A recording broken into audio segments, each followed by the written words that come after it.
The grief counselor told Ellen Marsh that the first year was the hardest, and that the second year was often harder than the first, because by the second year, everyone had stopped checking on you, and the world had moved on, and you were expected to have moved on with it, and you hadn't. Not really. Not in any way that counted. Ellen had nodded at this because it was true, and because the grief counselor was a kind woman who was trying to help, and there was no useful way to explain that the problem wasn't that she hadn't moved on. The problem was that she wasn't sure Tom had. She had met Thomas Marsh on the Appalachian Trail in the summer of 1997, which was the kind of origin story that sounded invented when she told it at dinner parties and was nonetheless completely true. She had been 24 and section hiking the Virginia Highlands stretch alone, which her mother had said was dangerous and her father had said was inadvisable, and which she had done anyway because she had been, at 24, entirely certain of her own competence and almost entirely right. Tom had been coming the other direction, northbound, 3 weeks out from Springer Mountain, and already wearing the look that long-distance hikers get, lean and weathered and quietly pleased with themselves in the way that people get when they've been doing hard physical work in beautiful country for an extended period.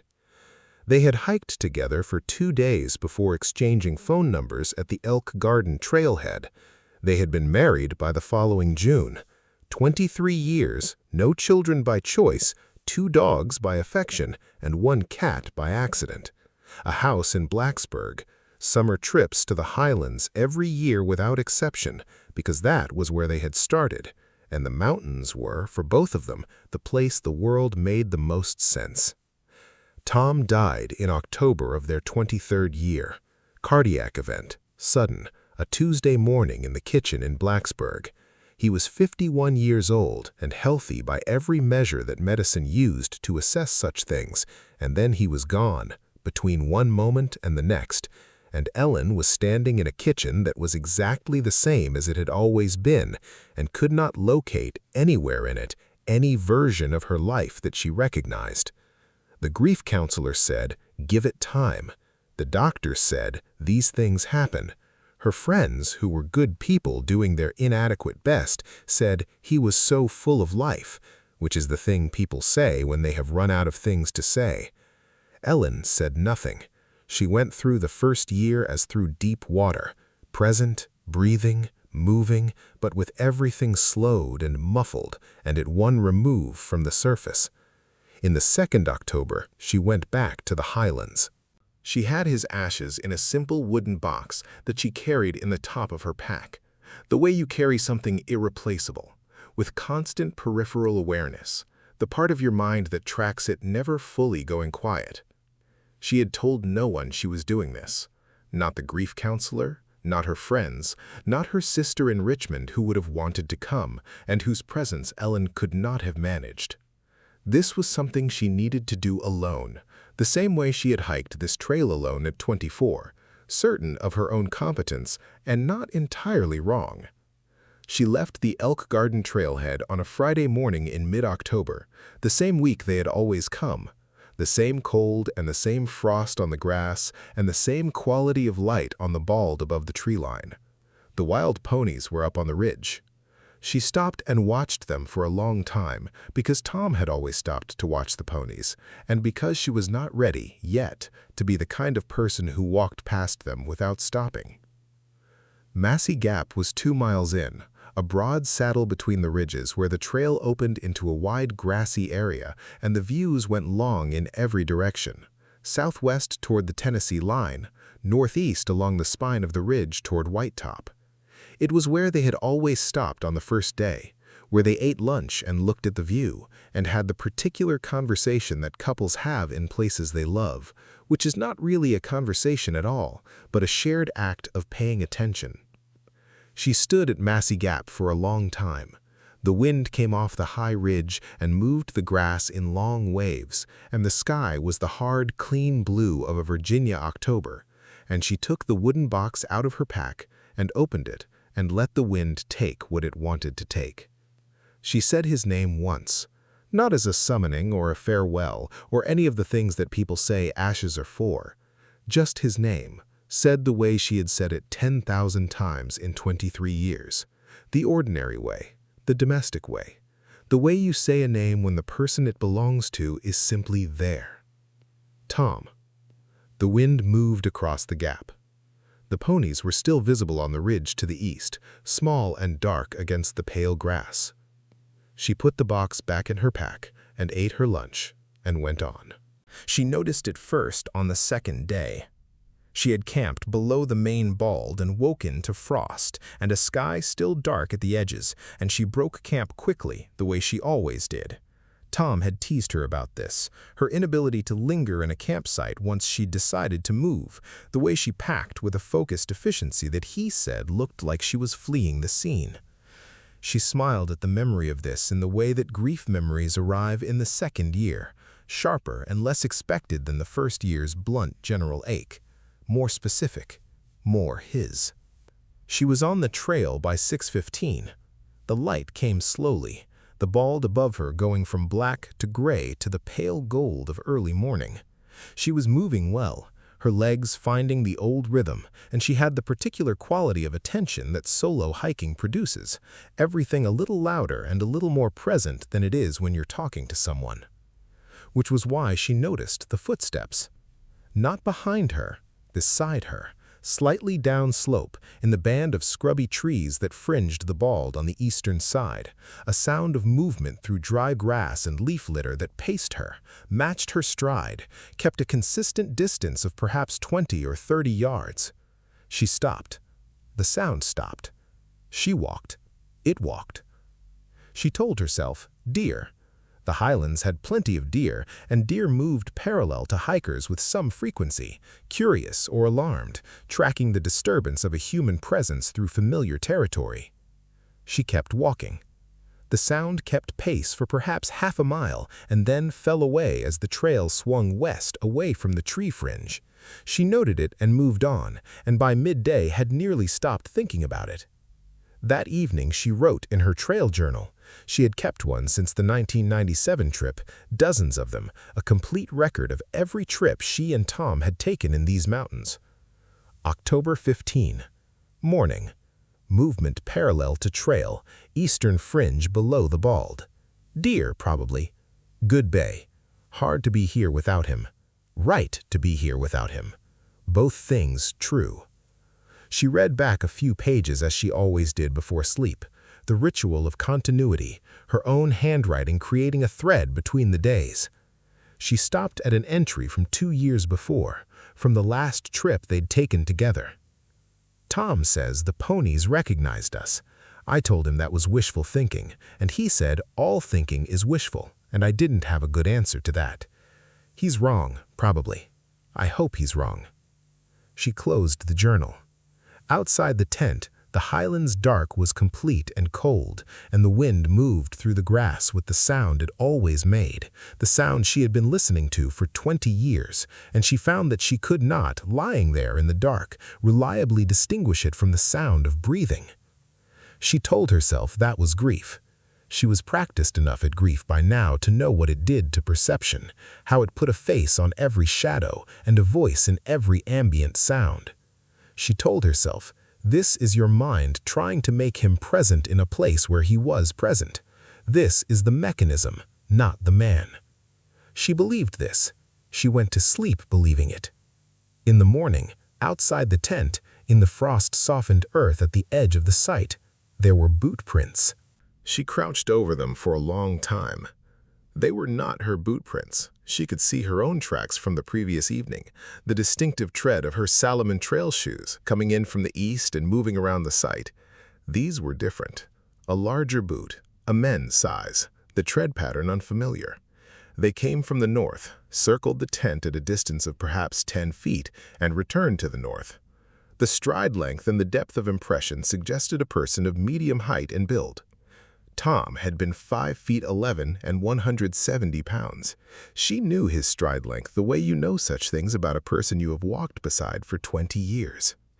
She did not measure these prints against that knowledge because she was not going to do that. She photographed the prints with her phone. She studied them for another minute. Then she packed up a camp and started north. She told herself another hiker camping nearby walked past in the night for reasons of their own. She told herself the highlands were not empty. There were other people on the trail. Boots were boots and prints were prints, and grief was not a supernatural phenomenon. She believed this too. Mostly. The third day, she saw him. Or she saw something. She was descending toward the Pine Mountain Trail junction in the early afternoon, the sun already angling low the way October sun does in the mountains, the shadows going long and the light going amber, and everything acquiring the particular quality that this hour gave to this landscape, warm and precise and somehow slightly unreal, as if the world had been turned up just past its normal resolution.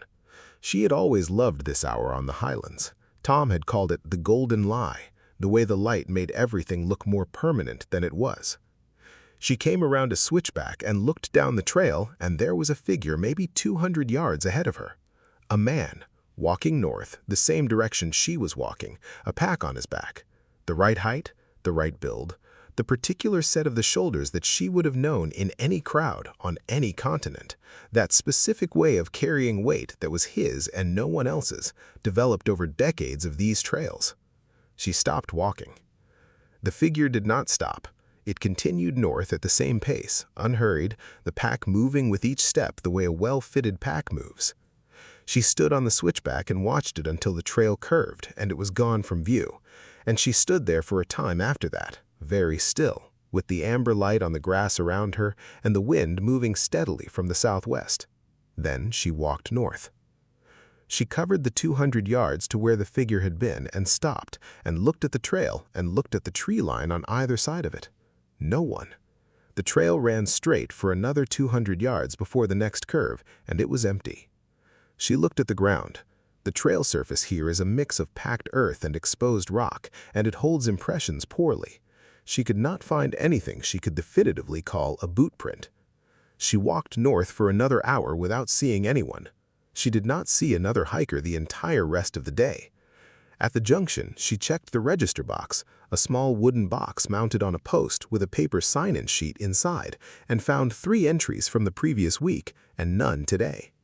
She made camp. She ate. She wrote in the journal. Saw something on the trail this afternoon. Figure ahead of me, right size, right shape, gone around the curve before I could close the distance. Other hiker, probably. Nobody in the register today. Probably came in from another access point. Probably. She looked at what she'd written. I know what I was doing when I saw it. I know what my mind was looking for. I know the light was doing things. I know all of this. I also know what his shoulders looked like from 200 yards on a trail we walked together for 20 years. I know the difference between a stranger and him. I have always known that difference. I don't know what I saw. She slept badly, not because she was frightened exactly. She was not sure frightened was the right word for the thing she felt, but because the not knowing had a weight to it that made rest difficult. The not knowing and the wanting, both real, both hers, impossible to separate. On the 4th day, the last full day of the trip, she made a decision. She was going to stop trying to determine what was real. This was not a decision she'd arrived at easily. She was a rational woman, a retired environmental scientist, 30 years of fieldwork, a career built on the discipline of distinguishing what the data actually said from what you wanted it to say. She understood the unreliability of grief-filtered perception.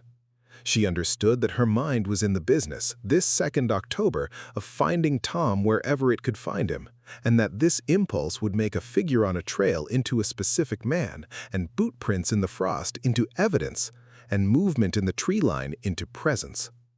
She understood all of this. She also understood that the Grayson Highlands had been here for a very long time, that the mountains of southwest Virginia held things that had been here before the trails were cut, and before the families that named the hollows, and before any record that she or anyone she knew could consult. She had spent 30 years as a scientist, and she held her science carefully, and she also held, somewhere underneath it, the knowledge that the world was larger than her instruments. Tom had believed this without reservation. It was one of the things she had loved about him, the way he held the empirical and the mysterious in the same open hand, without needing to resolve the tension between them. All thinking is wishful, he'd said, and she still didn't have a good answer to that. She hiked back toward Elk Garden on the 4th day, and she did not look for the figure, and she did not analyze the sounds in the tree line, and she did not measure boot prints against her memory of his stride. She walked the trail the way she had walked it with him, paying attention, looking at what was there. At Massie Gap she stopped again. The ponies were still on the ridge. She stood at the gap and she said, "I don't know if you're here. I don't know if I'd be able to tell the difference between you being here and me needing you to be here. I'm not sure that's a distinction that matters." The wind moved across the gap. The grass moved. The ponies grazed on the far ridge, unhurried and indifferent. "I'm coming back next year," she said. "I think you know that. I think if you're anywhere, you're here. I think if you're not anywhere, you'd want to be here anyway." She stood quietly for a moment. "I'll leave room on the trail," she said, like always. She has been back every year since, 5 Octobers now, always the same week, always the same route from Elk Garden to the Pine Mountain Junction and back. She keeps a journal, and she reads the old entries before sleep, and she notes, in the flat, precise language of a retired scientist, what she observes. The figure on the trail, she has seen it twice more. Once on the 3rd trip, once on the 4th, always at the same distance, always ahead of her, always gone before she closes the gap. She has not tried to close the gap since the first time. The parallel movement in the tree fringe, present on most trips, absent on some. She has stopped trying to determine the cause. The boot prints outside the tent, twice more, in the frost of early morning, the same size, the same circuit of the site at the same 10-foot distance. She photographs them and does not measure them and packs up and moves on. She has talked to one person about this, a woman she met at the Elk Garden trailhead on the 3rd trip, a retired school teacher from Galax who said she'd been hiking the highlands for 40 years and who had, when Ellen described what she'd been experiencing in careful and neutral language, nodded in a way that was not surprised. The woman from Galax said, "These mountains remember who loved them." She said it simply, as a statement of observable fact, the way you state the height of a peak or the mileage of a trail. She said, "I've seen things up here that I can't account for, and I've stopped trying to account for them and started just being glad they're there." Ellen asked her, "Do you think it's real? Do you think it's actually something, or do you think it's us, our grief, our need, the way the mind fills in what's missing?" The woman from Galax was quiet for a moment. She looked up at the bald above the trailhead. She said, "I think those might be the same thing. I think real might be a smaller word than we need for what this place does." Ellen Marsh is 61 years old. She is healthy and she has good boots, and she knows these trails the way she knows her own house in the dark, by feel, by memory, by the accumulated knowledge of a body that has moved through a place so many times it stops needing to think about the path. She will go back in October. She will leave the Elk Garden trailhead in the cold before dawn, and she will watch the ponies on the ridge, and she will stand at Massie Gap and say his name the ordinary way, the domestic way, and she will leave room on the trail. She does not know what follows her in the Grayson Highlands. She has made her peace with not knowing. She is a scientist, and she has the data, and the data does not resolve. What she knows is this: she is less alone on that trail than she is anywhere else. What she knows is that something in the highlands, whether it is her husband or her grief or the mountain itself wearing the shape of what she loved most, walks at a consistent distance, patient and unhurried, and has not closed the gap and has not left. She finds on the trail that this is enough, more than enough. It is everything.